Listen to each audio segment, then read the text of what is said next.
الرحمن الرحیم توفیق الہی اور اپنے بزرگان دین کی برکت سے کتاب دنیا کی حقیقت رسول اللہ صلی اللہ علیہ وسلم کی نظر میں اس کا ہفتہ وار درس چل رہا ہے۔ حضرت عبداللہ ابن عباس رضی اللہ تعالی عنہما نبی اکرم صلی اللہ علیہ وسلم سے نقل کرتے ہیں، فرمایا اگر آدمی کے پاس مال سے بھرے ہوئے دو جنگل ہوں، لو کان لابن آدم وادیان من مال لابتغى ثالثا، اگر مال سے بھرے ہوئے آدمی کے پاس دو جنگل بھی ہوں تب بھی وہ تیسرے جنگل کو تلاش کرے گا۔ ایسا نہیں ہے کہ وہ یہ کہے کہ اب تو میری زندگی بھر کی ضروریات پوری ہو گئیں، اب مزید مال کا کیا کرنا، نہیں، اس کی حرص پھر بھی باقی رہے گی اور وہ تب بھی تیسرے جنگل کو تلاش کرے گا۔ پھر حضور نے فرمایا اور آدمی کے پیٹ کو کوئی چیز نہیں بھرتی مگر قبر کی مٹی، قبر میں پہنچ جاتا ہے وہی اس کے حرص کے پیٹ کو بھر سکتی ہے، اس کے سوا جب تک دنیا میں ہے تو اس کی آرزویں ختم نہیں ہوں گی، اس کی حرص ختم نہیں ہوگی، ہمیشہ یہی چاہے گا اگر دو وادیاں ہیں تو تین وادیاں ہوتی، اتنا مال ہے تو اتنا اور ہوتا۔ قناعت عام طور پر انسان میں، آدمی میں نہیں ہوتی۔ تو فرمایا کوئی چیز اس آدمی کے پیٹ کو نہیں بھرتی مگر قبر کی مٹی، یعنی جب تک قبر میں نہیں چلا جاتا حرص بھی نہیں جاتی۔ اور یہ حکم باعتبار اکثر کے ہے، یعنی اکثر لوگوں کا یہی حال ہے، کچھ ایسے بھی ہیں جن کا یہ حال نہیں ہوگا لیکن اکثریت کا ایسا ہی معاملہ ہے۔ اور اللہ تعالی حرص مذموم سے جس بندے کی توبہ کو چاہے قبول کر لیتا ہے، یعنی اللہ اس حرص کے باوجود بھی اگر کسی کو انابت کی توفیق عطا فرما دے تو اللہ کے لیے کیا مشکل ہے، توبہ کا دروازہ اللہ کسی کے لیے بھی کھول دے۔ مطلب یہ کہ جب دنیا کی حرص قبر ہی میں جا کر ختم ہوگی تو عمل شروع کرنے کے لیے حرص کے ختم ہونے کا انتظار کرنا سخت نادانی ہوگی۔ یہ سوچنا پہلے دنیا کی محبت دل سے ختم ہو جائے پھر ہم عمل کریں گے، صاحب یہ تو ختم ہوگی نہیں اس طرح، بلکہ قبر میں جا کر ہی مکمل طور پر ختم ہوگی، قبر میں جا کر ہی مکمل طور پر ختم ہوگی۔ تو جو اللہ تعالی توفیق دیں عمل صالح کی، اس توفیق کی قدردانی کر لے۔ بعض حضرات ایک یہ بھی خیال کرتے ہیں کہ اگر کوئی چھوٹا موٹا نیک کام کرنے کا موقع ہے وہ نہیں کرتے، وہ سوچتے ہیں ہم تو کوئی بڑے بڑے نیک کام کریں گے۔ تو یاد رکھیں جو نیکی جس وقت میسر ہے اس کو کر گزرے، پتہ نہیں اللہ تعالیٰ کو چھوٹی نیکی پسند آ جائے، اخلاص سے ایک مرتبہ اللہ کہنا پسند آ جائے، نامعلوم کس وقت کی تسبیح اللہ تعالیٰ کو پسند آ جائے، تو یہ سوچنا بھی نقص کی علامت ہے کہ ہم دین کا کام کریں گے، بڑے بڑے کام کریں گے۔ تو بھائی یہ ساری چیزیں تو اللہ کی رضا کے لیے کی جاتی ہیں اور اپنی آخرت کو سنوارنے کے لیے کی جاتی ہیں، تو کیا ہی اچھی بات ہو کہ چھوٹی نیکی کو بھی وقت پر کر لے اور بڑے کام کی وجہ سے اسے مؤخر نہ کرے، نامعلوم کون سی نیکی کام آ جائے، کس چیز پر نظر عنایت فرما دے۔ تو فرمایا حق تعالیٰ کا خاص فضل جس بندے پر ہو جائے وہ زندگی میں بھی حرص سے پاک ہو جاتا ہے۔ بسا اوقات اللہ تعالیٰ دل کو حرص دنیا سے خالی بھی فرما دیتے ہیں، میلان ہٹ جاتا ہے دل کا، میلان حرص سے دل کا ہٹ جاتا ہے، یہ اللہ کا انعام ہے۔ حضرت عبداللہ ابن عمر رضی اللہ تعالی عنہما سے روایت ہے کہ رسول اللہ صلی اللہ تعالی علیہ وسلم نے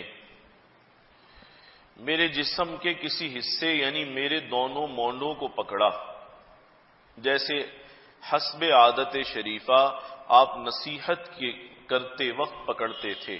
دونوں مونڈوں کو، کندھوں کو پکڑا اور پھر کبھی کبھی اس طرح پکڑ کر متوجہ کر کے نصیحت فرماتے تھے تاکہ اس کی پوری توجہ بات کی طرف ہو جائے۔ دونوں مونڈے ہی پکڑ لیے تو اس کی توجہ نہ ادھر جائے گی نہ ادھر جائے گی۔ یہ بھی حضور علیہ الصلوۃ والسلام کا انداز نصیحت تھا۔ اور فرمایا تو دنیا میں اس طرح رہ گویا تو ایک مسافر ہے، کن فی الدنیا کأنک غریب، گویا تو ایک مسافر ہے۔ بلکہ اس سے بڑھ کر ایک بات اور حدیث میں آ رہی ہے، بلکہ تو راہ کا گزرنے والا ہے، راہ گزر ہے۔ کن فی الدنیا کأنک غریب او عابر سبیل، مسافر بھی چلیں کہیں ٹھکانہ تو ہوتا ہے اس کا، راہ گزر کا کیا ٹھکانہ ہے؟ راہ گزر میں اور مسافر میں فرق ہے۔ مسافر کی کوئی منزل ہے، کہیں کسی جگہ کے ارادے سے نکلا ہے، کوئی نہ کوئی مقام اس کا ہے۔ راہ گزر کی تو کوئی منزل نہیں ہوتی، تو مسافر کو پھر بھی کسی جگہ سے دلچسپی ہو سکتی ہے، لیکن حضور فرما رہے ہیں ایسے مسافر بھی نہیں، راہ گزر کی طرح رہے۔ او عابر السبیل، جیسے راہ گزر ہوتا ہے۔ اب راہ گزر کا معاملہ تو ایسا ہے، وہ تو سوچتا ہے بھی جلدی گزر جاؤں، وہ تو راستے میں رکتا نہیں ہے، اس واسطے کہ اسے جلدی ہے کہ میں اپنا قطع راہ کر لوں، مسافت جلدی پوری کر لوں۔ اسے زیادہ دلچسپی راستے کے منازل سے گزرنے والی چیزوں سے نہیں ہوتی۔ اور فرمایا ایک کام حضور نے اور تلقین فرمائی، وَعُدَّ نَفْسَكَ مِنْ أَهْلِ الْقُبُورِ، کیسی خوب نصیحت ہے۔ فرمایا تو اپنے آپ کو قبر والوں میں یعنی مردوں میں شمار کر، اپنے آپ کو قبر والوں میں یعنی مردوں میں شمار کر۔ اب کوئی کہے گا ہم تو زندہ ہیں، ہم تو مرے نہیں ہیں۔ صاحب یہی تو بات ہے، مرنا بھولتا ہے تو انسان دنیا میں غفلت کی زندگی گزارتا ہے، ورنہ قرآن و سنت تو بھرے ہوئے ہیں اس یاد دہانی سے کہ تم مردوں میں شمار کرو، مرنا یاد رکھو، ہر دم خیال کرو مرنا ہے مرنا ہے مرنا ہے۔ یہ بھی ڈرانے کے لیے نہیں، حقیقت ہے۔ حقیقت ہے کہ بسا اوقات انسان کو پتہ بھی نہیں ہوتا، اس کے بارے میں فیصلہ بھی آ چکا، اس کا وقت بھی آ چکا، اور وہ سمجھ رہے ہیں کہ صحت بھی ٹھیک ہے، بظاہر سب کچھ ٹھیک ٹھاک ہے، پتہ چلتا ہے صحت خراب ہونے کا ذرا سا بھی نہیں پتہ چلتا۔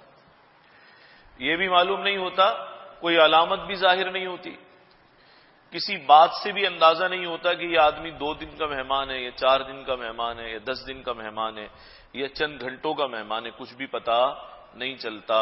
تو اصل بات یہی ہے، ابھی قبر میں نہیں ہے لیکن جانا قبر میں ہے، جانا قبر میں ہے، یعنی ہمارا شمار بالآخر اہل القبور ہی میں ہونا ہے، قبر والوں ہی میں ہونا ہے۔ تو فرما عد نفسک من اہل القبور، اپنے آپ کو مردوں میں یعنی قبر کے اندر جو لوگ ہیں انہی میں شمار کرو، کہ تم بھی انہی میں سے ہو گئے ہو۔ جب انسان کو یہ خیال رہے گا کہ مجھے مرنا ہے، قبر میں جانا ہے، تنہا اترنا ہے، اور اپنے سارے اعمال کے ساتھ جانا ہے، باقی کوئی ساتھی، رفیق، بیوی، بچے، کاروبار، ملازم، ماتحت کوئی بھی ساتھ جانے والا نہیں ہے، تنہا جانا ہے، اور مرنا جسے یاد ہوگا وہ ظلم نہیں کرے گا کسی پر، مرنا جسے یاد ہوگا وہ گناہوں سے بچنے کا اہتمام کرے گا۔ یہ ایک آخرت کے اعتبار سے یہ مراقبہ ٹونک ہے، یہ بڑا قیمتی مراقبہ ہے، اس کی وجہ سے حرص دنیا بھی کم ہوتی ہے، گناہوں کی طرف میلان بھی کم ہوتا ہے۔ ہر وقت انسان کو خیال ہے ابھی یہ کام غلط کیا تو مرنا ہے بھائی، اب جو بے دھڑک ہو کر رشوت لے رہا ہے، سود کھا رہا ہے، حرام کام کر رہا ہے، تو اسے کیا بات ہے، کیا چیز ایسی آ گئی، یہ مرنا ہی تو یاد نہیں ہے، یہی مرنا تو یاد نہیں ہے۔ اگر یہ مرنا یاد ہو تو ظلم نہیں کرے گا، زیادتی نہیں کرے گا۔ مرنا یاد ہوگا تو گناہوں سے بچے گا۔ مرنا ہی یاد نہیں ہے تو بوڑھا کیا جوان، کسی کو بھی مرنا یاد نہیں ہے۔ اور حضور کیا فرما رہے ہیں؟ مرنا تو آگے کی بات ہے، تم مردوں میں شمار کر لو اپنے آپ کو۔ عد نفسک من اہل القبور۔ حضرت فرما رہے ہیں اس حدیث میں، یہ جو آیا نا، کن فی الدنیا کأنک غریب او عابر سبیل، او جو آیا ہے یہ عربی کا ایک لفظ ہے، تو فرمایا یہ جو او ہے یہ بل کے معنی میں ہے۔ بل ترقی کے لیے آتا ہے کہ بھئی یہ راستہ لمبا ہے، پھر ہم بیچ میں لاتے ہیں بلکہ بہت لمبا ہے۔ اب بل اس بات میں اضافے کے لیے آ رہا ہے، میں آسان انداز میں آپ کو سمجھا رہا ہوں، ویسے تو اس کا گرامر سے تعلق ہے۔ تو حضرت فرمانے بل ترقی کے لیے آتا ہے، یعنی اس بات کے مفہوم میں اضافہ کرنے کے لیے آتا ہے۔ تو حضور نے فرمایا تم اپنے آپ کس طرح رہو، جیسے مسافر ہے یا مسافر بھی نہیں، او عابر السبیل، یا جیسے کون ہوتا ہے؟ راہ گزر ہوتا ہے۔ تو ہمیں اس کا مفہوم یہ ہے، مسافر تو کہیں کچھ دیر کے لیے یا کچھ دن کے لیے ٹھہر جاتا ہے، لیکن راستہ عبور کرنے والا تو کسی چیز میں دل نہیں لگاتا، اسے تو یہ فکر ہوتی ہے راستہ ختم ہو یہ۔ مسافر پھر بھی کہیں ٹھہرے گا لیکن اس کا راستے میں دل نہیں رکھتا۔ اور حدیث شریف کا مطلب یہ ہے، جس طرح موت کے سبب تمام تعلقات دنیا سے علیحدگی ہو جاتی ہے، اہل اولاد رشتہ دار دوست آشنا مکان کاروبار سے، اسی طرح مومن زندگی ہی میں دل کو حق تعالی کی محبت سے اس طرح معمور کرتا ہے کہ وہ دنیا میں رہتے ہوئے دنیا سے الگ رہتا ہے، دنیا میں رہتے ہوئے دنیا سے الگ رہتا ہے، یعنی بھری مجلس میں ہے، دل اللہ کے ساتھ جڑا ہوا ہے، گھر بار میں بچوں میں کاروبار میں ہے، دل اللہ کے ساتھ جڑا ہوا ہے۔ یہ بڑی مبارک حالت ہے۔ حضرت فرما رہے ہیں جہاں میں رہتے ہوئے ہیں جہاں سے بیگانے، بلا کشان محبت کو کوئی کیا جانے، یعنی ان کی جو کیفیت ہے سب کے درمیان بیٹھے ہوئے ہیں اور سب کے درمیان موجود بھی نہیں ہیں، لوگوں کے درمیان ہیں اور در حقیقت غائب ہیں، موجود نہیں ہیں، یعنی دل ان کا اللہ سے لگا ہوا ہے۔ اور فرمایا دور باش افکار باطل، دور باش اغیار دل، یہ جو ادھر ادھر کے برے خیالات، گندے خیالات، باطل افکار، یہ سب چیزیں دور ہو دل سے، اور دل کا جو غیر ہے وہ بھی دل سے دور ہو جائے۔ دور باش افکار باطل، دور باش اغیار دل، سج رہا ہے شاہ خوباں کے لیے دربار دل، یعنی اللہ تعالیٰ کی محبت کے لیے دل آراستہ ہو رہا ہے، اور کاش اللہ اپنی محبت عطا فرما دے۔ ہزار باطنی امراض کا ایک نسخہ ہے، ایک کامیاب علاج ہے کہ جب تک دل میں اللہ کا غیر ہے تو اللہ تو نہیں آئیں گے اس دل میں، اسی میں گندگی ہوگی وہاں کون آئے گا؟ ہم اچھے مہمان کو بھی گندی جگہ پہ نہیں بٹھانا پسند کرتے، کسی اچھی شخصیت کو کوڑا کرکٹ گھر میں پڑا وہاں بٹھائیں گے؟ نہیں بٹھائیں گے، کوشش کریں گے وہ اچھی کرسی ہو، صوفہ ہو، گھر صاف ہو، پوچھا لگا ہوا ہو، خوشبو سلگائی ہوئی ہو، ماحول بڑا اچھا ہو۔ اور اللہ تعالیٰ ایسے گندے دل میں آ جائیں جس دل کے اندر دنیا بھر کا کوڑا کرکٹ جمع ہے، غلیظ خیالات، باطل خیالات، گناہوں کے خیالات، نامعلوم کون کون سی شکلیں، صورتیں، چہرے، کیسے کیسے گندے گناہ کس کس پر نظر ہے۔ کیا اللہ دلوں کو نہیں جانتے کہ دل اس نے کوڑا دان اور ڈسٹ بن سے بھی زیادہ گندا بنایا ہوا ہے؟ ایسے دل میں اللہ آئیں گے؟ ہم اپنے مہمان کو تو کسی ایسی جگہ بٹھاتے نہیں ہیں، اور دل میں اللہ کو لانا چاہتے ہیں اور اس دل میں اللہ کا غیر بسا ہوا ہے، سارا دل اس گندگی سے بھرا ہوا ہے۔ تو فرمایا سج رہا ہے شاہ خوباں کے لیے دربار دل، جب ان کے لیے دل تیار ہوگا تو وہ اس میں آئیں گے بھی۔ خواجہ عزیز الحسن مجذوب رحمۃ اللہ علیہ فرماتے تھے، اور حضرت تھانوی رحمۃ اللہ علیہ کی تحقیق یہ ہے کہ دل اللہ کے لیے بڑی دیر میں خالی ہوتا ہے جا کر، جس کے لیے گھر بنا تھا وہ تو ساری زندگی اس گھر میں آتا نہیں ہے، اور اس کا غیر اس پر قبضہ کیے بیٹھا رہتا ہے، اس کے خیال، اس کا خیال، اس کا خیال، دنیا کی محبتیں، جائز محبتیں، ناجائز محبتیں، پھر حلال کاموں کی حرص بھری ہوئی ہے، اس سے بڑھ کر حرام گناہوں کے تقاضے بھرے ہوئے ہیں، یعنی ایک نہ ختم ہونے والی گندگی کا انبار ہے جو دل میں لگا ہوا ہے۔ حضرت فرماتے تھے بہت دیر میں جس کا دل ہے، جس کا یہ مسکن ہونا چاہیے یعنی ذات باری تعالیٰ کا، بڑے زمانے میں جا کر اس کے لیے صاف ہوتا ہے۔ تو اس پر خواجہ صاحب کا ایک شعر بڑا خوبصورت ہے کہ ایک زمانے کے بعد انہوں نے اس کا اظہار کیا، ہر تمنا دل سے رخصت ہو گئی۔ یہ تمنا اتنی جلدی تو نہیں رخصت ہوتی، کیا کیا تمنا انسان کی دل میں، جوانی میں بھی، ادھیڑ عمری میں بھی، بڑھاپے میں بھی۔ تو یہ بڑے زمانے میں کیفیت آئی، تو اب اس کو شعر میں فرما رہے ہیں، ہر تمنا دل سے رخصت ہو گئی، ہر تمنا دل سے رخصت ہو گئی، اب تو آجا اب تو خلوت ہو گئی۔ یہ خلوت یعنی اللہ تعالی کے لیے دل کی تطہیر، کہ اب کوئی نہیں ہے، اب دل خالی ہے اس کے لیے جس کا مسکن ہے۔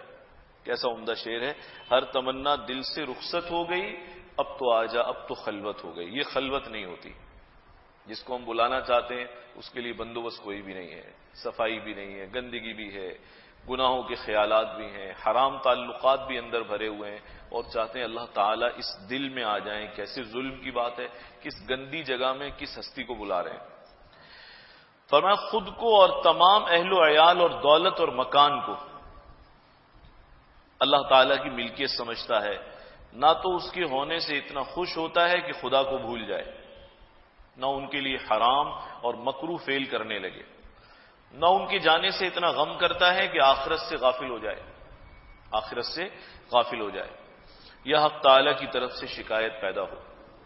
اسی طرح اپنی خواہشات نفسانیہ سے منہ پھیرتا ہے، خواہشات نفسانیہ سے منہ پھیرتا۔ خواہشات نفسانیہ دور کرنے کے لیے کوئی وظیفہ نہیں پڑھا جاتا کہ چلو جی یہ وظیفہ پڑھیں گے اور چھٹی، اب ہم جنید بغدادی ہو جائیں گے۔ خواہشات نفسانی سے بچنے کے لیے زندگی بھر لڑنا پڑتا ہے، اس کے لیے مجاہدے کا حکم دیا گیا ہے، جہاد کا حکم دیا گیا ہے۔ ایک جہاد باہر ہوتا ہے دشمن سے میدان میں، اور ایک جہاد اندر ہے، والذین جاہدوا فینا لنہدینہم سبلنا، اپنے اندر بھی ایک جہاد ہے۔ اب یہاں کہتے ہیں لوگ کو وظیفہ بتائیں، گناہوں کا خیال ہی ختم ہو جائے دل سے، سارا دن تم گناہوں میں پڑے رہو اور وظیفہ ہم بتائیں تمہیں، خالی وظیفے سے ہی سب ہو جائے گا۔ پھر یہ کیوں نہیں پوچھتے کہ وظیفہ بتائیں 3 ٹائم بھوک لگتی ہے، بھوک ہی نہ لگے، ایسا بھی بتا دیں گے وظیفہ؟ ارے صاحب جو کرنے کا کام ہے سنجیدگی سے کیجئے، جہاں پر کچھ کرنے کی ضرورت ہے وہاں تو ہاتھ پیر ڈھیلے ڈالے ہوئے ہیں، گناہ سے بچنے کی کوشش نہیں، بری صحبت سے بچنے کی کوشش نہیں، بد نظری سے بچنے کی کوشش نہیں، اچھی صحبت کا اہتمام نہیں، پردے کا خیال نہیں، پاکیزگی کا خیال نہیں، اتنے جھمیلے پالے ہوئے ہیں۔ کہتے ہیں کوئی ایسا وظیفہ ہو کہ بس پڑھتے ہی حسن بصری تو بنی جاؤں کم از کم، اور کچھ نہ صحیح تم بن گئے اگر اسی طرح کہ ایسی آرزویں چلتی رہیں۔ جس طرح جہاد کا لفظ استعمال ہوا ہے، مجاہدے کا لفظ استعمال ہے، وہ بتاتا ہے کہ نفس سے بھی مقابلہ بڑا سخت ہے، پر اس پر بھی چوکیدار بن کر بیٹھنا پڑتا ہے، ہر چیز کا، ہر خیال کا۔ اب اس میں خیال آئے گا کہ فلاں جگہ منہ کالا کر لو، تو کر لیں گے منہ کالا، یہی تو وقت ہے سنبھالنے کا۔ وہ نامحرم گزر رہی ہے اس کو دیکھ لو، اب بیٹھے دیکھ رہے ہیں، تو اس کا مطلب یہ ہوا آپ چوکیداری سے ہٹ گئے، چوکیداری سے ہٹ گئے۔ پھر کہتے ہیں جی گناہوں کا تقاضا بہت ہے، یاد رکھیں جب آپ پانی میں اتریں گے تو پیر اور جسم تو گیلا ہوگا، اگر گیلا ہونے سے بچنا چاہتے ہیں تو پانی سے دور ہو جائیں، گناہوں سے بچنا چاہتے ہیں بری صحبت سے بچیں، کرنا کچھ بھی نہیں ہے، اور کہتے ہیں پڑھ کر سب کچھ ہو جائے۔ ہمارے زمانے میں اب وظائف بھی ایسے بٹ رہے ہیں کہ بس دھڑا دھڑ بٹ رہے ہیں، ہر چیز کا وظیفہ، اور تو اور ہے مجھے کسی نے بتایا میٹر اگر بل زیادہ آ رہا ہے تو اس کا بھی وظیفہ، اس کا بھی ایک وہ تعویذ ہے۔ وظیفوں کو بھی بے قدر بنا دیا بالکل، اللہ کے نام کی حیثیت بھی گھٹا دی ہے۔ کبھی میرے بھی مسجد میں بھی بہت سارے میٹر ہیں، اور وہاں جو ادارہ ہے اس میں میٹر ہیں، 5-7 تعویذ تو مجھے بھی لا دو بھائی، بہت بل آ رہا ہے۔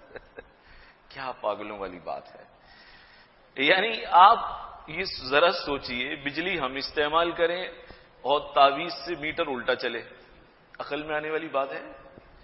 یہ دین کا کچھ لوگوں نے، کچھ طبقات نے مذاق بنوا دیا.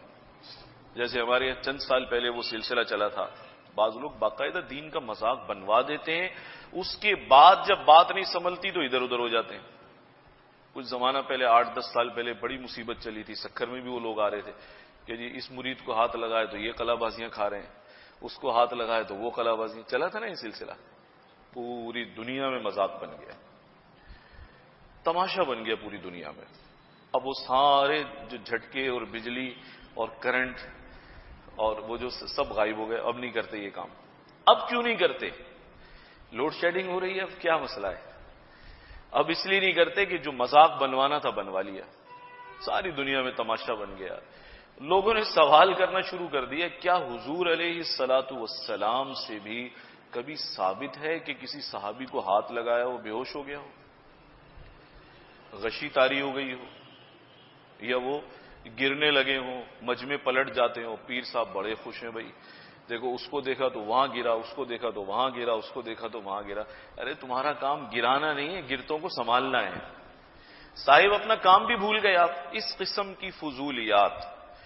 اب ہر چیز کا ایک نقد وظیفہ مل رہا ہے تمام کاموں کا. معلوم ہوا کسی صاحب نے کہا کہ یہ والا وظیفہ پڑھیں تو پیٹرول بھی ختم نہیں ہوگا. پیٹرول بھی ختم نہیں ہوگا، تو ہمیں تو IMF کے پاس جانے کی ضرورت نہیں ہے. ایسے کامیاب وظیفے ماشاءاللہ، میٹر کے لیے بھی، پیٹرول کی ٹنکی کے لیے بھی، اور بجلی کے لیے بھی، باقی مسائل کے لیے بھی. تو یہ باتیں کھیل اور تماشا بنا دیتی ہیں دین کو. جہاں پر قرآن نے جوہد کی تلقین کی ہے، محنت کی تلقین کی ہے، وہ وظیفہ کیسے چلے گا؟ آپ بد نظری چھوڑتے نہیں، پردہ کرتے نہیں، اچھی صحبت کا اہتمام نہیں کرتے، گناہوں سے بچنے کا خیال نہیں کرتے، اتنی ساری خرابیوں کے ساتھ ایک وظیفہ پڑھ کر صحیح ہو جائیں گے؟ محنت کرنی پڑے گی، کوشش کرنی پڑے گی، تب کہیں جا کر ان برائیوں سے پیچھے ہٹے گا. ان برائیوں سے تب پیچھے ہٹے گا.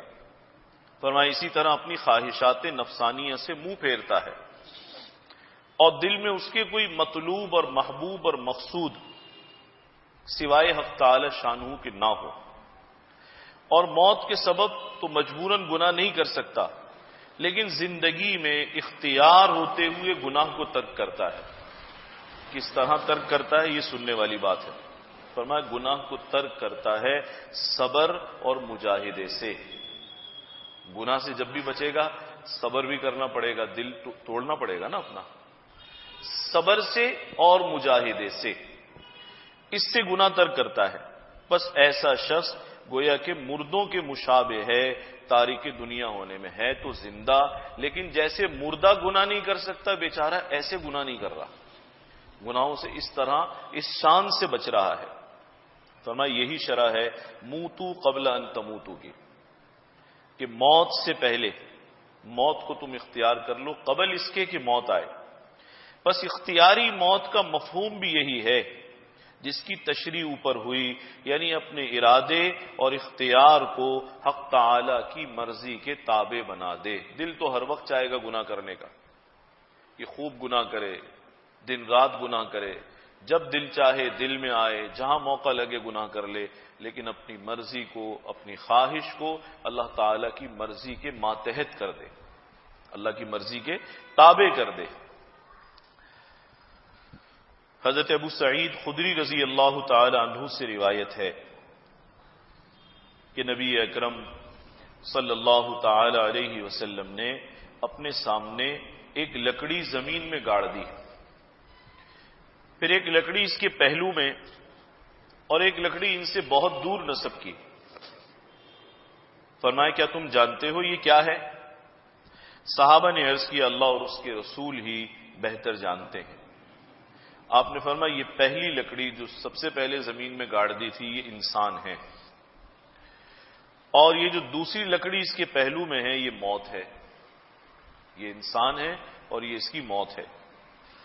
حضرت ابو سعید خدری رضی اللہ تعالیٰ عنہ کا بیان ہے، تیسری لکڑی کی نسبت یہ خیال ہے، آپ نے یہ فرمایا یہ امید ہے، یہ عمل یعنی امید ہے کہ انسان امیدوں اور آرزوؤں میں گرفتار رہتا ہے اور موت آرزوؤں کے ختم ہونے سے پہلے ہی آ جاتی ہے۔ کتنی آرزویں پوری ہوتی ہیں، بہت ساری آرزویں خاک میں مل جاتی ہیں، بہت ساری نیکی کی آرزویں بھی رہ جاتی ہیں، گناہوں کی تمنائیں بھی رہ جاتی ہیں، بالآخر انسان کو یہ موت اچک لیتی ہے۔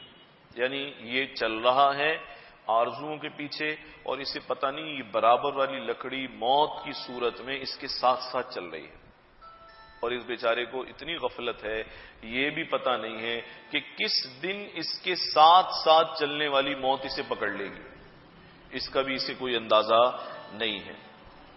بس امیدوں کے ساتھ پوری طرح عمل کی فکر اور محنت بھی کرتا رہے، تاکہ موت جب آوے تو عمل کی حسرت نہ رہے، موت آئے تو عمل کی حسرت نہ رہے، دل میں یہ خیال نہ آئے کہ اوہو میں نے تو ساری زندگی اور اس کا وقت ضائع کر دیا، میں نے سب کچھ ضائع کر دیا، اور پھر آخرت کا نقصان نہ ہو۔